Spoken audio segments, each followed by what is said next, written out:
மே மாதம் 19ஆம் தேதி உலக ஐபிடி தினமாக கடைபிடிக்கப்பட்டு வரும் நிலையில் கோவை சிங்காநல்லூர் பகுதியில் உள்ள விஜிஎம் மருத்துவமனையின் தலைமை மருத்துவர் மோகன் பிரசாத் இந்த வகை நோய்கள் குறித்து பொதுமக்கள் மத்தியில் விழிப்புணர்வு ஏற்படுத்தினார்.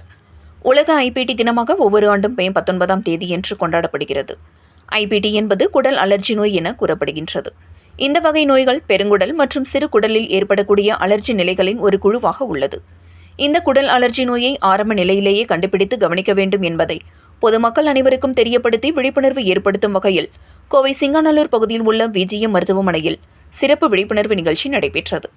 இந்த விழிப்புணர்வு நிகழ்ச்சியின் வாயிலாக விஜிஎம் மருத்துவமனையின் தலைவர் மருத்துவர் மோகன் பிரசாத், கல்லீரல் துறை நிபுணர் மித்ரா பிரசாத், குடல் துறை நிபுணர்கள் மதுரா பிரசாத் சுமன், வம்சிமூர்த்தி, சுனில் சார்கோவர்கீஸ் ஆகியோர் பொதுமக்கள் மத்தியில் கூறியதாவது: உலகளவில் மில்லியன் கணக்கானவர்களை இந்த ஐபிடி நோய் பாதிக்கிறது.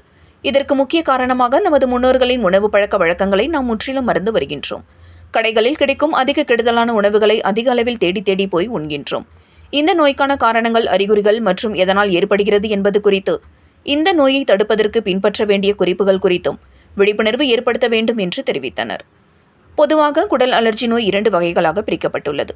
ஒன்று செரிமான பாதையை பாதிக்கும் நிலை, இரண்டாவது பெருங்குடல் மற்றும் மலக்குடலை பாதிக்கும் நிலை என தெரிவித்தனர்.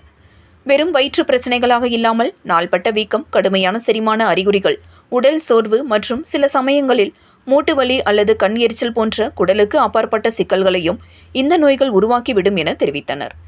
இந்த நிலைகளை புரிந்து கொள்வதற்காக உலக ஐபிடி தினம் அனுசரிக்கப்படுகின்றது. இந்த நாளின் தாக்கம் ஒரு தேதிக்கு அப்பால் குடல் ஆரோக்கியம் மற்றும் நாள்பட்ட நோயால் பாதிக்கப்பட்ட மக்களை பற்றி இன்னும் ஆழமாக சிந்திக்க ஊக்குவிப்பதாக அமைகிறது என்று தெரிவித்தனர். மேலும் தினமும் சீரான உணவு முறையை கையாள வேண்டும், அதன்படி வறுத்த உணவுகள், பால் பொருட்கள் மற்றும் காரமான உணவுகளை கட்டுப்படுத்த வேண்டும் என்றும் தெரிவித்தனர். வெள்ளை அரிசி, வேக வைத்த காய்கறிகள் மற்றும் வாழைப்பழங்கள் போன்ற குடலுக்கு உகந்த உணவுகளை தேர்வு செய்ய வேண்டும் எனவும், குடல் அலர்ஜி நோயால் பாதிக்கப்பட்ட தனிநபர்கள் தனி பயனாக்கப்பட்ட உணவு திட்டங்களுக்கு ஊட்டச்சத்து நிபுணரின் உதவியை நாட வேண்டும் என்றும் மருத்துவர்கள் தெரிவித்தனர். குடலை ஆரோக்கியமாக வைத்திருப்பதற்கு உடலை நீரேற்றமாக வைத்திருப்பது அவசியம் எனவும், உடலில் ஏற்படக்கூடிய நீரிழப்பு காரணமாக வயிற்றுப்போக்கு மற்றும் வீக்கம் போன்றவை ஏற்படலாம். எனவே போதுமான அளவு தண்ணீர் குடிப்பதை வழக்கமாக்கிக் கொள்ள வேண்டும் என்றும் அவர்கள் கேட்டுக்கொண்டனர் என்பது குறிப்பிடத்தக்கது.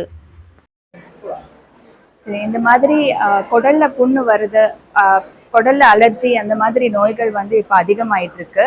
இது ஏன் அதிகமாகுது அப்படின்னா, நம்மளோட ஃபாஸ்ட் ஃபுட் லைஃப் ஸ்டைல்.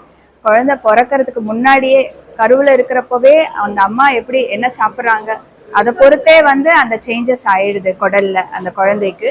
அதுக்கப்புறம் வந்து ஜெனட்டிக்காக இருக்கலாம், இல்லை சுற்றி இருக்கிற இந்த நீங்கள் ஏற்கனவே நிறைய கேள்விப்பட்டிருப்பீங்க, ஃபுட் ரிலேட்டடாக இருக்கலாம். இந்த மயோனைஸ் யூஸ் பண்ணுறது, அப்புறம் இந்த எல்லாமே நம்ம உணவுப் பொருட்களில் நிறைய ப்ரிசர்வேட்டிவ்ஸ் இருக்குது, அதனால ட்ரிகர் ஆகுதா, இல்லை நம்ம எதனாலங்கிற அந்த ஒரு சின்ன ஒரு ஃபேக்டரா, நிறைய ஃபேக்டர்ஸான்னு தெரியல. ஆனால் இந்த குடல்ல புண்ணு இருக்கிறது வந்து இப்போ ஒரு சாதாரண விஷயம் ஆயிடுச்சு. 15 வருஷத்துக்கு முன்னாடி இந்த மாதிரி நோய் என்னங்கிறதே யாருக்குமே தெரியாது. மருத்துவர்களே வந்து புக்ல படிக்கிறதோட சரி, நாங்க கண்ணால வந்து பெருசா பார்த்ததில்லை.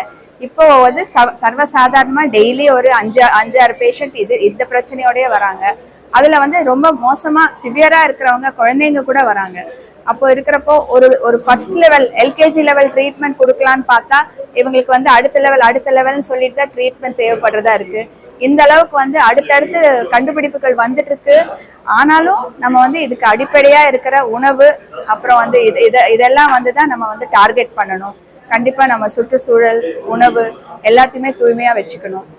So have a good life, eat well.